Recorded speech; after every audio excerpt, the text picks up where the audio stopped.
Bonjour à tous bien-aimés. Merci pour vos commentaires qui sont toujours encourageants. Même un mot qui est laissé, eh bien, ça fait du bien de le lire. Même un amen. Et en lisant vos commentaires, c'est d'ailleurs ce qui m'a amené à vous partager cette pensée autour de la puissance de la louange, la puissance de la reconnaissance. Parfois, et très souvent dans nos journées, nous entendons beaucoup de choses difficiles. Dans nos discussions, parfois les discussions sont âpres. Les discussions peuvent être parfois tendues, que ce soit sur le lieu de travail, parfois même dans la maison, au sein de la famille, dans le voisinage. Ce n'est pas toujours évident. Et justement, je voudrais partager avec vous quelques versets qui, eh bien justement, nous invitent à louer et à adorer.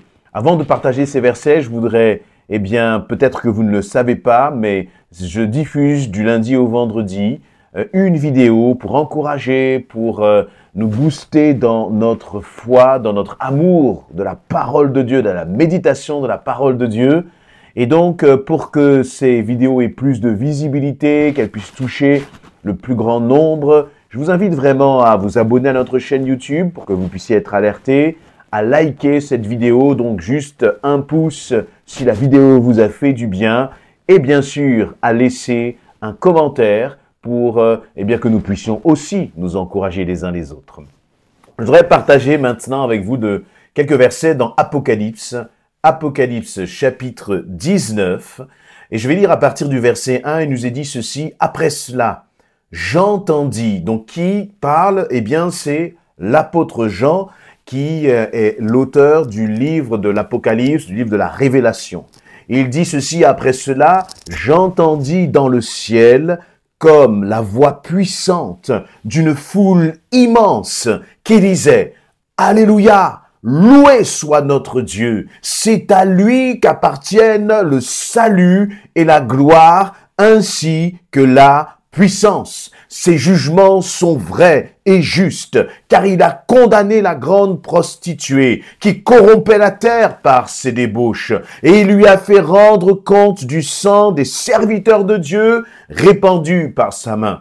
Une seconde fois, ils dirent: Alléluia! Loué soit Dieu, car la fumée de la ville embrasée s'élève pour l'éternité. Alors, les 24 vieillards et les 4 êtres vivants se prosternèrent devant le Dieu qui siège sur le trône et l'adorèrent en disant: Amen, loué soit Dieu. Et du trône partit une voix. Louez notre Dieu, disait-elle, vous tous ses serviteurs, et vous qui le révérez, petits et grands.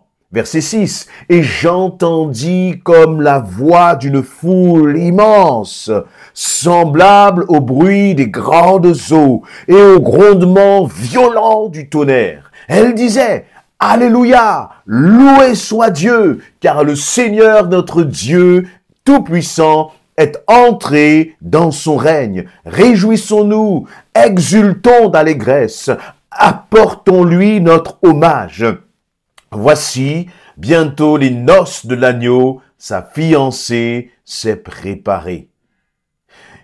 Et il lui a été donné de s'habiller d'un lin pur éclatant. Ce lin représente les actions justes de ceux qui appartiennent à Dieu. L'ange me dit alors, écris, heureux les invités au festin des noces de l'agneau. Je répète, heureux les invités au festin des noces de l'agneau. Et il ajouta, ce sont là les paroles authentiques de Dieu. Alors, je me prosternais à ses pieds pour l'adorer, mais il me dit, ne fais pas cela, je suis ton compagnon de service et celui de tes frères qui sont attachés à la vérité dont Jésus est le témoin. Adore Dieu, car le témoignage rendu par Jésus est ce qui inspire la prophétie de ce livre. Voilà, la lecture a été peut-être longue, mais emportée par eh bien cette louange, cette adoration. Je crois que c'est difficile de s'arrêter à la moitié. Et là, eh bien, Jean est en train de d'assister dans cette vision du livre de l'Apocalypse à une scène extraordinaire. Il est en train d'assister à un concert de louange, à un concert d'adoration. Mais attention, pas un concert où vous êtes là et puis il y a des musiciens qui jouent et vous n'êtes pas participatif. Non, il est en train de participer à voir, il est en train de voir le concert de louange de ceux qui sont rachetés, de ceux qui louent Dieu. Et il y a là comme un bruit de tonnerre. Mais ce n'est pas un bruit de tonnerre qui fait peur, c'est un bruit de tonnerre qui loue, qui acclame l'Éternel. Et ce bruit de tonnerre, c'est la voix, je le disais, de ceux qui sont rachetés. Et que disent-ils, ces rachetés? Ils disent, Alléluia, loué soit notre Dieu. C'est à lui qu'appartiennent le salut et la gloire, ainsi que la puissance. Il va dire, j'entendis dans le ciel comme la voix puissante d'une foule immense. Et comment en fait cette pensée est venue à mon cœur et m'a vraiment soulevé? C'est tout simplement en lisant vos commentaires sous les vidéos. Et on voit dans ces commentaires, il y a il y a du amen, il y a des louanges, il y a même des signes, des émojis de personnes qui acclament Dieu. Et je me dis, Seigneur, il y aura un temps, il y aura, Seigneur, pour l'éternité, un moment où finalement nous n'entendrons plus des choses mauvaises, nous n'entendrons plus de paroles cruelles, nous n'entendrons plus de paroles méchantes, nous n'entendrons plus de critiques, nous n'entendrons plus de paroles qui rabaissent, qui brisent, qui cassent, qui déchirent, mais nous entendrons uniquement pour l'éternité la louange et l'adoration. Et ce que nous pouvons vivre finalement dans nos temps de culte, ce que nous pouvons vivre dans nos temps personnels de prière, ce n'est qu'un avant-goût, un piètre avant-goût, aussi bonne que la louange soit dans votre église. Ce n'est qu'un piètre avant-goût de tout ce que nous allons vivre pour l'éternité. Comme je le disais, plus de méchanceté, plus de paroles qui rabaissent, plus de paroles qui blessent, mais uniquement des paroles qui louent notre Dieu et qui l'adorent comme un puissant tonnerre, comme un puissant torrent. Quelle grâce, quelle bénédiction. Et puis à un moment, il va dire la voix d'une foule immense, semblable au bruit des grandes eaux, et qui loue, Alléluia, loué soit Dieu, car le Seigneur notre Dieu est tout puissant, et il est entré dans son règne. Alors, mon ami, mon frère, ma sœur, peut-être que tu as entendu récemment, des paroles blessantes. Peut-être que toi-même, tu as dit des paroles blessantes, parce que c'est vrai que parfois notre bouche, elle loue, elle adore. Et comme le dit la parole, de cette même bouche, il y a des paroles qui sortent et qui ne glorifient pas le Seigneur. Et notre chair est là, et ce n'est pas toujours facile, ce n'est pas toujours évident de maîtriser notre langue.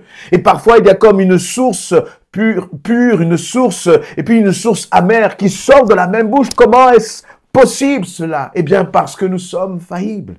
Mais Seigneur, qu'il est bon, Éternel, de réaliser qu'un jour, nous te verrons là-haut face à face, et nous te louerons, nous t'adorons. Nous ne serons plus à court de mots, nous ne serons plus à court de vocabulaire, nous ne serons plus à court de belles phrases pour élever ton nom et t'apporter la reconnaissance.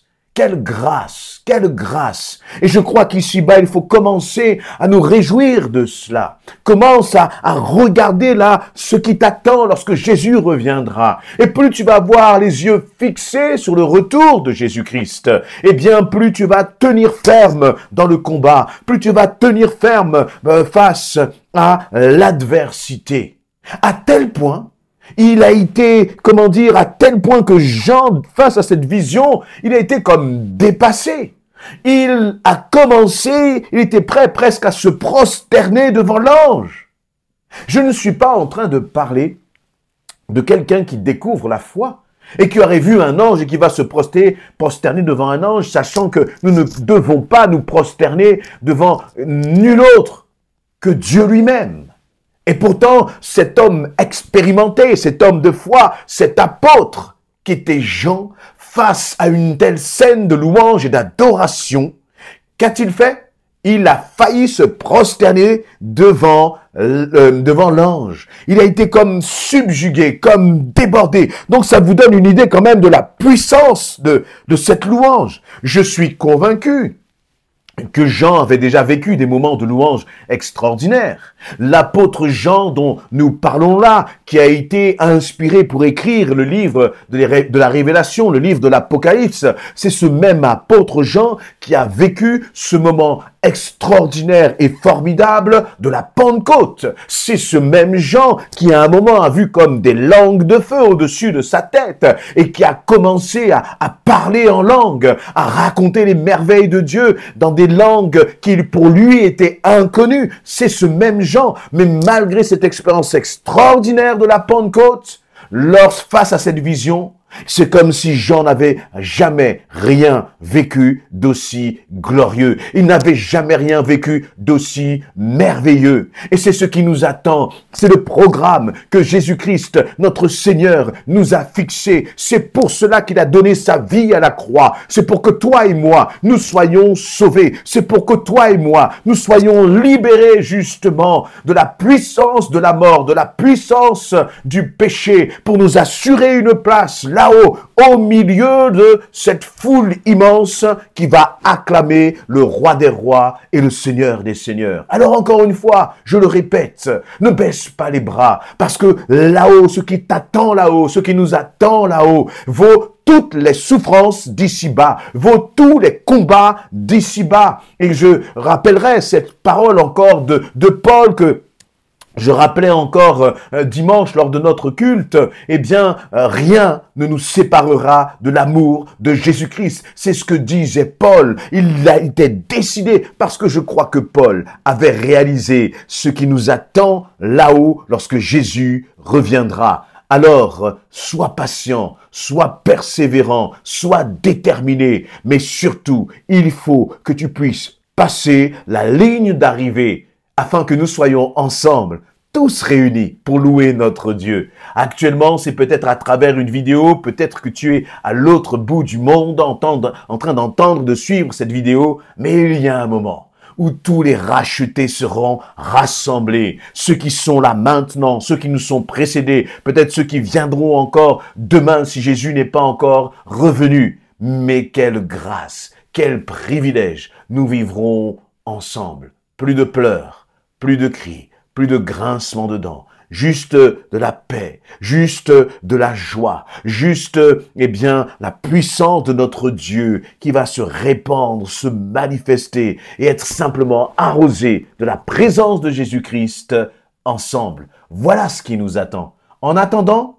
louons Dieu dans l'adversité. En attendant, loue ton Dieu à tout moment, à tout instant, même dans les moments les plus sombres, même dans la vallée de l'ombre de la mort. Continue de l'adorer et à travers l'adoration, à travers la louange, à travers la reconnaissance de tout instant, à tout moment, eh bien Dieu déjà, je crois, va comme déposer sur ton cœur un avant-goût de sa présence céleste.